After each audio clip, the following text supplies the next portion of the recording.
going on YouTube?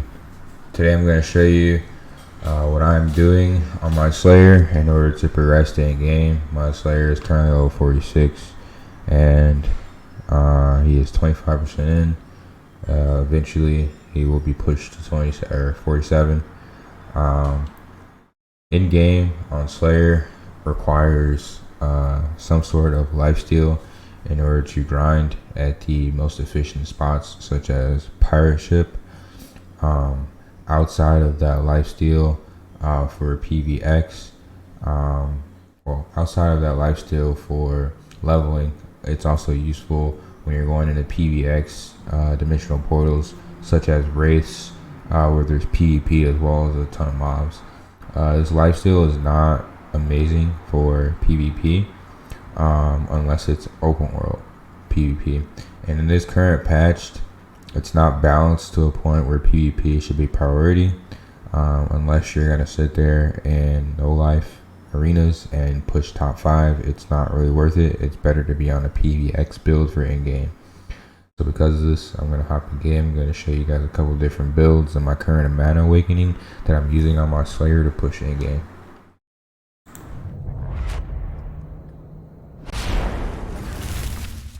Alright, so this is my Slayer. My current Mana Awakening build, I'll start with that. I have went from lifesteal up into the blue tree, up into orange, and now that I've gotten the first 2 nodes of orange, I'm actually going to start stacking versatility and critical hit accuracy and get these next. I'm gonna get this node, I'm gonna get the 2 node, and then I'm gonna get this next 2 node, and then I'm gonna decide where I go from there.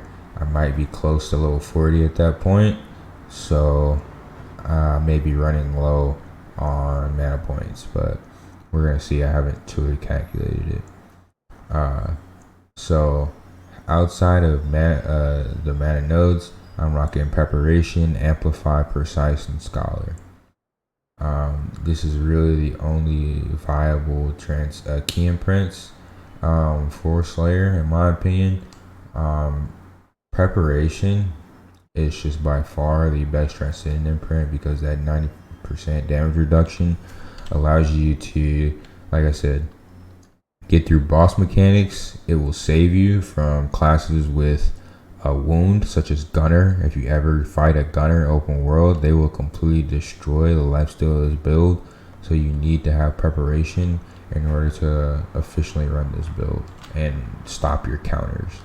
If you don't have Preparation, I would even fight a class that knows how to use wound correctly. And if you get wounded, I would suggest you run, because that is the defense and the offense of this build. Lifesteal with mobs is key and essential in PvX. And it will also keep you alive in PvE, but like I said, for arenas it's not that strong. So I currently have 5 different presets of my Slayer build. I just got the skill points to rock this double Art of Fencing build with Half Moon / purple, One Storm Cleave purple, Art of Fencing purple, Bloody Pyre green. The rotation on this build is Rampage into Imprint, into Soaring Sword, into Half Moon /, into Art of Fencing, into Bloody Pyre, One Storm Cleave resets, into Soaring Sword, and Half Moon / go off cooldown, back into Art of Fencing, and then another Bloody Pyre. You can use Blade of Blood as a utility skill. You can also use it as a long range DPS if you get knocked away or if you need to heal. It's more of a burst skill, right? But it's not part of your main DPS rotation. Blood Moon is just for utility. It's if you get knocked down or CC'd. So this build can be used for PvX, but I was mostly using it to push Hall of Challenges. I got to like floor 45. I probably could have beat it, but I didn't let the boss lower my health enough for Rampage and lost by like 20%. But this build's really good for pushing boss content as well as mob content. And then I also have my Resurrection Sword build, which this one's mostly just boss content. Like if I'm going into a dungeon and I want as much CDR on my skills as possible, this build is pretty viable. It will become better once I have over 200, like 230 skill points. I can combine my Art of Fencing and my Resurrection build.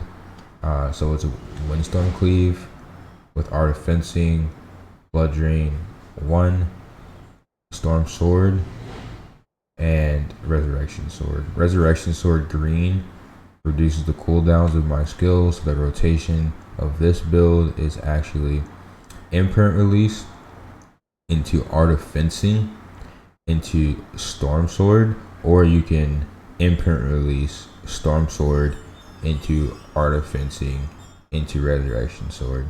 But you want to basically use Art of Fencing and Storm Sword before you use Resurrection Sword. And Resurrection Sword, keep in mind, this skill does not move, so you need to make sure that you use it on a boss when it's going to be mostly stationary. That way you can stack as much of the CDR for your Art of Fencing and your Storm Sword. The next build I have is a Void Slash build. This one is it's still a work in progress because I don't really have the skill points to truly optimize this build. One thing, I made this build with 180, but with 190, I would probably replace Expiration with Battle Integration, just because this build is all about mobility and stuns. So what you can do is Slam 1, Windstorm Cleave resets, Art of Fencing purple, Void Slash purple, Blood Drain 1, Battle Integration 1. And the rotation for this is more so like PvP as well as survivability, because we don't have the defense to sit there and tank skills, and we can't chase down opponents with this lifesteal build. So I created this Void Slash build to counter opponents that kite me. So I have Bloodstream Summon just for the extra hopeful CC. I'll Bloodstream Summon into Imprint Release, and then I'll Art of Fencing into Void Slash. And once I see them move, I will try and Battle Integration to them, stun them into Windstorm Cleave resets. One thing though about this build is once you Rampage, your Void Slash becomes spammable.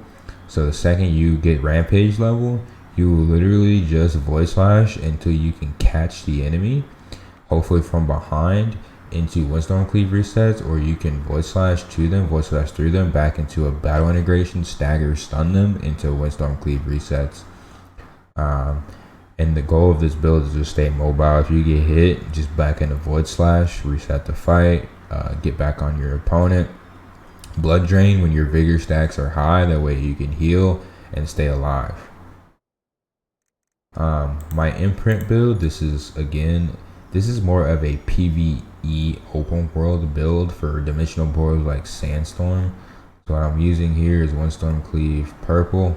I'm using Art of Fencing purple, Void Slash and Blood Drain, and Battle Integration, stun. Honestly, what you can do is, if you're at this amount of skill points that I'm at, you can, and I'm really missing one skill point to do this, and that's kind of why I don't do it yet. I'm still using the 8s, but if I had 21 extra skill points, I would drop it into Bloody Pirate Green. But because I'm one skill point away, I haven't done that. I would drop Blood Drain and Void Slash whites, or I would drop Blood Drain and Battle Integration whites. I would drop just the Blood Drain and the Void Slash whites for extra 21 points. And then I would go for the Bloody Pirate Green. That's for the extra disease, the extra CC on big packs of mobs. That is another variation of this build. And this build with purple imprint, you set your purple imprint down on a group of mobs, you Void Slash to it, and then you Art of Fencing after you've procced the AoE fear and AoE damage of purple imprint. This is Slayer's only ground target skill, by the way. So then, like I said, you purple imprint into Void Slash into Art of Fencing. And then once your Art of Fencing pulls in all the packs of mobs, what you can do is either Windstorm Cleave reset, And then after you go to the next group of mobs, you battle integration into hopefully another art of fencing or bloody pyre. So you can go battle integration, art of fencing, bloody pyre. If your art of fencing is on cooldown, if not, just battle integration into bloody pyre. And then you can use bloody ruin as a mobility normal attack, and also slam to kind of pull your mobs as well because of the AoE. My PVX build relatively remains the same as the last video, but basically what I did is I removed bloodstream summon for exploration. That way I don't have the summon anymore, it's just pure AoE and stuns and mobility. I'm using slam white, windstorm cleave purple, art of fencing purple, void slash white, blood drain green. This makes blood drain extremely strong. It's really nice. Battle integration white, exploration green. And that is my PVX build, open world. Tons of mobility, tons of AoE on exploration. Just keep in mind you can't use exploration and blood drain and get the full stacks on both. So if you're low health and you want to survive, you can stack the blood drain. If you want to do DPS, I would use your vigor stacks with exploration first, and then use blood drain because you might still be low HP. And blood drain, even without the vigor stacks, will still do a decent amount of HP recovery. You just won't have the massive amounts of damage. But exploration is going to do more AoE damage, whereas it's easier to hit. Whereas blood drain, like I said, is mostly for the heal. But if you have a situation where you're extremely low HP, it's better to use blood drain if you know you can hit it. Especially because blood drain is an interrupt. You can interrupt blood drain into a windstorm cleave reset. And those are my builds on Slayer, boys and girls. My current gear is not perfect. I am rocking, I'm just gonna highlight over these really quickly. The crit power on this piece is perfect, but the ground target is useless. But I have really bad RNG when it comes to gear in this game. I'm still rocking these same +9 gloves, min max attack. I'd really want max attack 3, and then hopefully projectile critical rate. But like I said, RNG is RNG, and I keep rolling bad gloves. My boots, again, I would want max stamina, max move speed with projectile critical rate 3 out of 3, but again, I still have that useless ground target stat. It's RNG, man. My offhand, I have critical power. I'd want that 3 out of 3 with a decreased cooldown, or with 3 out of 3 critical hit power with increased magical attack power. That would be ideal. Or even increased max attack with increased magical attack, or increased physical attack with increased magical attack. I'm stacking physical right now on my Slayer, but if once we get to Endgame, and if you're planning on going a projectile based build like art fencing, you'd want to stack magical. If you want to go physical based Slayer, which I don't have all the skill points to truly optimize a truly physical based Slayer yet, but once I do, that's why I'll be going. That's why I'm stacking physical. But if you want to do more damage with your rampage and your projectile skills, you need to go for magical damage on your weapons and on your accessories. For your main hand weapon, I got magical power 3 out of 3. Could not get the physical power 3 out of 3. Decreased cooldown is 8%, so this is as close to perfect as I've gotten on a PvP weapon. So I might end up honestly just taking this to gold, because RNG be trash. I got the Knight's earrings in low 46. Again, still rocking the physical PvP earrings. If you don't have a lot of accuracy, I wouldn't recommend getting these though. My accuracy is really low, and I was able to boost it by getting a challenger's ring +2 with the base stats of 20 accuracy. But I'm gonna have to re-roll this random effect on this ring because it's pretty dog shit. And then I have the radiant physical PvP ring as well. It gives me more physical damage, which is good, but the lowering of stats on purple accessories is something to watch out for. My pants, the decreased critical hit damage 3 out of 3 is really good. I was hoping to get something other than increased healing, like a resistance or reflection skill. If I could have gotten any resistance or reflection, these would have been near perfect with the natural energy recovery. Natural energy recovery is not like main stat, but it's definitely not bad as a third stat, because natural energy recovery allows me to actually recover energy when I'm beyond the mana wall. For my chest, these stats are really low, but they're perfect. Random effects, damage reflection, and critical hit resistance. That's exactly what I want. Or instead of damage reflection, I could have critical hit damage reduction. Reduces critical hit damage. But yeah, RNG, dude. Those are my top 3 stats on chest, though. And then for helmet, like I said, I need to replace that ground target ASAP, dude. But RNG's RNG, man. For my runes, I only have 2 T5 purples with skill tributes. I'm only taking my skill tribute runes to T5, and I'm using safe enhancements while doing so. With my Lumi out,